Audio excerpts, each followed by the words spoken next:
Hello, everybody. Welcome. Welcome to Mindset Monday.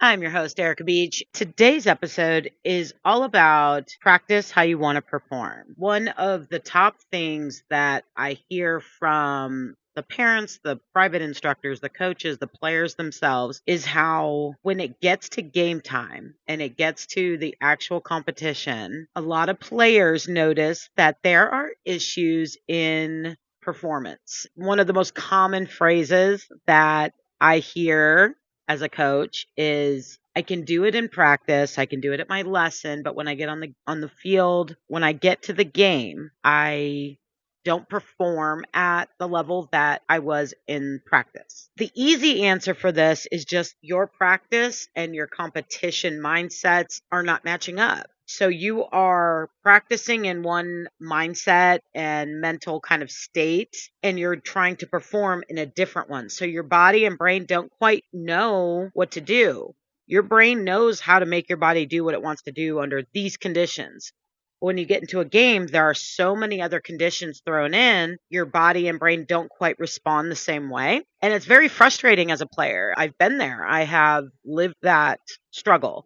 And as a coach, it's frustrating because all we want is our players to succeed. That is literally why we do what we do. It's about helping our athletes to meet their potential and to be able to succeed on and off the field. We're going to talk about 3 key things that it takes to transfer our practice, mindset, and skill set into games. Number 1 is going to be the speed of play. Many athletes will notice that games tend to feel faster and more chaotic and hectic than practice. One thing that you can do as a coach and one thing you can do as a player is to speed up the pace of play in your practices. You can increase the intensity within your drills, your stations. One of the things that we do and that I've done with my college teams, I can do with my younger teams, is timing. A lot of stopwatch work where we're actually really paying attention to how long things take within the game. One of my assistant coaches, Lindsay Angus, back in the day, introduced me to this drill from, I think, her time playing at Kentucky. Shout out down the line to whoever came up with this because I am not the originator.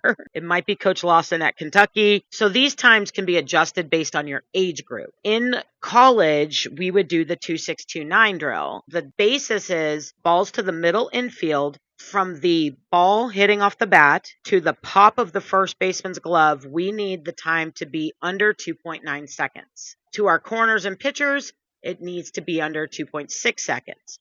And the basis of that is estimating average run times and speed down the line is usually going to be 2.8, 2.9. A little bit slower runners are going to be like 3.1 to 3 seconds down the line. So your job is to hit the ball to your shortstop. And the stopwatch starts right when you hit the ball. They have to field the ball, throw the ball cleanly, and then the pop of the first baseman's glove is the end of the timer. And what this does is it gives great awareness of the speed of the play. And in college, you really start to get elite at reading the speed of the ball off the bat and understanding when you as a player have to speed it up or when you don't have to speed it up. Meaning if the ball is hit weaker, you see elite college shortstops attack the ball because they know if they sit back and let that slower ball come to them, that runner will be safe. So we start to get more aware of the speed of the play. With my younger athletes, we really talk about the slower the ball, the faster you go. The faster the ball, the slower you can go. And so it builds awareness of the speed of the play. It puts pressure on them trying to beat the times. Hey, we're all competitive, so we love competing to beat our best time. And then you can go down, like at 10U, we're kind of discovering it might be like 3.4, 3.8. So you're kind of gauge it off of like the speed of the runners of your age group. And you want it to just beat the speed of those runners so that you know, no matter what, you're always going to be getting those outs. Number 2 is going to be consequences and pressure. Introducing more consequences and pressure into your practice helps to start to trigger the mindset of performing under pressure. It starts to get the athlete more prepared to perform with their heart rate slightly elevated. Maybe their adrenaline starts to kick up a notch. Maybe that intensity, the stress of the play starts to come into question. By mimicking the pressures of a game, we can prepare our athletes to avoid getting as elevated as they do in games. We want the games to be slower than the practice. We want the games to be the easy part. That's the goal, is to make the games feel like you're going on a vacation, because practice is so fast and intense that the games become easy peasy lemon squeezy. The third thing is to introduce competition into your practices.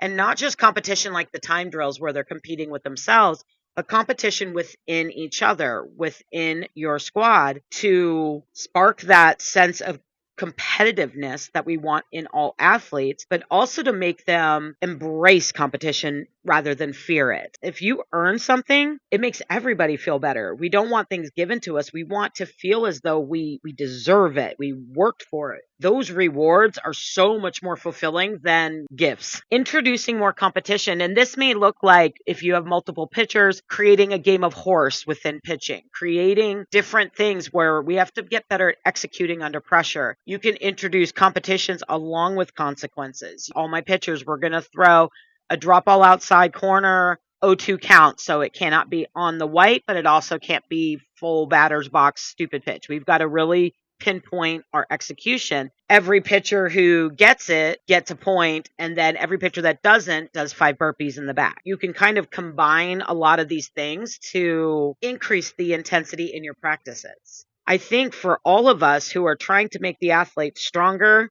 and more prepared for games, those are things that we really need to embrace in the daily practices that we do. So that way, when they get to the game, things slow down and it's more manageable. It doesn't feel like they're unprepared and that they are overwhelmed by the sensory experience of pressure, heart rate, adrenaline, fear, all of the things that can kind of come up during games. We can help to alleviate some of those. It's not perfect by any means, but these are steps that you can start to take right away that can really help with your athletes when it comes to game time and being more composed in the game settings. That's it today for Mindset Monday. Appreciate you stopping by. So I hope you guys have a great one. I'm excited to see you at the next video. Have a good one.